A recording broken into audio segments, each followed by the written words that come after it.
Hello mga bash, maadong adlaw. Hindi nga mga bash ay hindi Dragon Balls ang aking dala kundi mangga at okra. At ayan na nga, dinilibre ko na nga ang okra na to kay Nene sa aking kapatid. Live healthy lang muna tayo mga bash ko para nga humaba ang ating buhay. Yung okra nga mga bash ay padala ni Lola Maning at yung mangga naman ay padala ni Mama Osal mga bash. Yung July nga mga bash ay talagang pasawa tayo sa prutas at gulay. At napakaganda nga ng umaga ngayon mga bash dahil mainit na nga at hindi na maulan. Pero syempre dito sa Baton, gustong-gusto talaga namin na umuulan mga bash. Lalo na sa amin kasi hirap nga kami sa tubig. At ayan na nga mga bash, binitbit ko na nga yung sako na yan na may lamang mangga. 4 na kilo nga lang yan mga bash at 70 ang kilo. Sa inyo ba mga bash, magkano ang kilo ng mangga? At pag login ko nga ayan, hindi nga gumagana yung aming biometric. Sira na talaga siya mga bash. Munta na nga lang ako doon sa Office of the Mayor mga bash at dinala nga ang aking mangga na mga pa-order.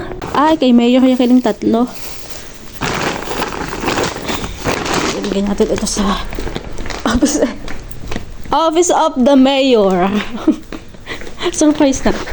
Surprise natin si Mayor ng mangga.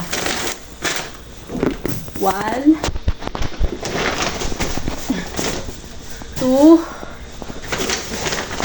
3. Maaga pa nga yan mga bash at wala pang katao-tao kaya iniwan ko na lang doon ang order ni Mayor na mangga. At dumiretso na nga ako sa office niyan mga bash at uminom ng Biogesic kasi parang masama ang aking pakiramdam. At nag-ayos na nga din ako ng konti para naman magmukha akong tao dyan mga bash. At ngayong umaga mga bash, ayan, seryoso muna tayo kasi nga ang dami naming tinatapos na trabaho. Dahil kaming dalawa nga lang ni Mama Ethel dyan, ayan, kumakanta nga kami habang kami nagtatrabaho. So mas ginaganahan kami magtrabaho pag may music.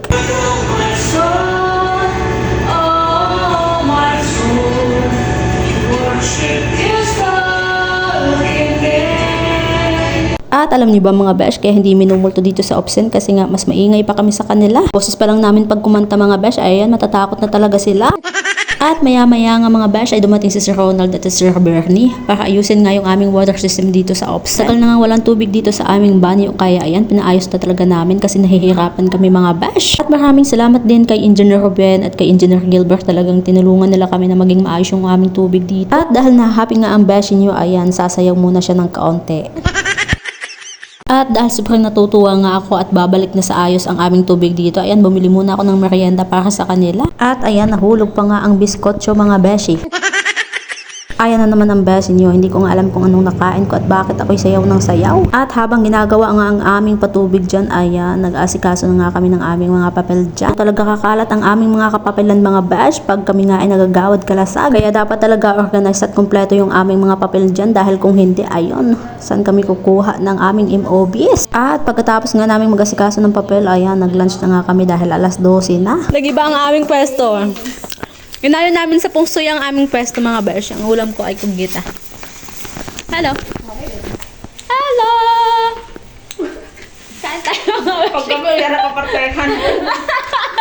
O diba mga bash, masaya talaga pag may kasamang kumain at dahil nga kami busog at masakit nga ang aking ulo mga bash, ayan, nagnap muna ako ng kaunti at nagising na nga ako ay 1:00 na. Bago nga ako bumalik ng office mga bash, ayan, dumaan muna ako sa munisipyo kasi nga kinuha ko yung aming mga gamit na helmet at projector para hindi nga namin makalimutan yung deadline ng Gawad Kalasag. Ayan, nilagay na nga namin sa board yung timeline ng aming GK.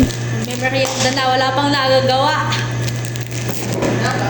Ay, ang cute. Ang bilis niya mabuksan. At dahil best and merienda nga ang beshi nyo, ayan, wala pang masyadong natatapos ay nagmerienda na nga. Tikman nga natin ang kanilang putlong. Ano kalikangan? Special biscotcho.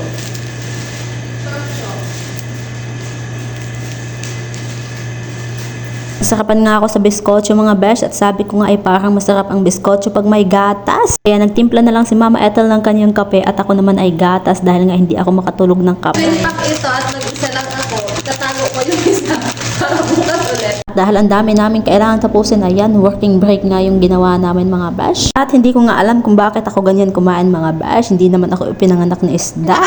At dumating nga bigla yung aming mga stocks dyan para sa aming stock filing mga besh. Kaya ayan, naglinis muna kami ng stock room. Maraming salamat nga kay Sir Ace at kay Sir Joe dahil sila nga yung naghakot ng aming mga stocks. Yung stock room nga natin mga besh, ating food items ay medyo maliit. Kaya ayan, isa lang ang paletang kasya dyan. Kapon pa nga sana ito ipapahakot mga besh, kaya lang busy talaga ang ating mga sir. Kaya ayan, maraming salamat sa inyong dalawa. Ayan nga mga besh, ngayong hapon bago umuwi ay nag-practice muna kami ng aming Zumba dahil nga sa Friday na yung aming contest, kailangang manalo kami. Charot. At wala na talaga tayong magagawa mga besh. Matigas talaga ang aming mga katawan. So yun lang muna mga besh. Babush!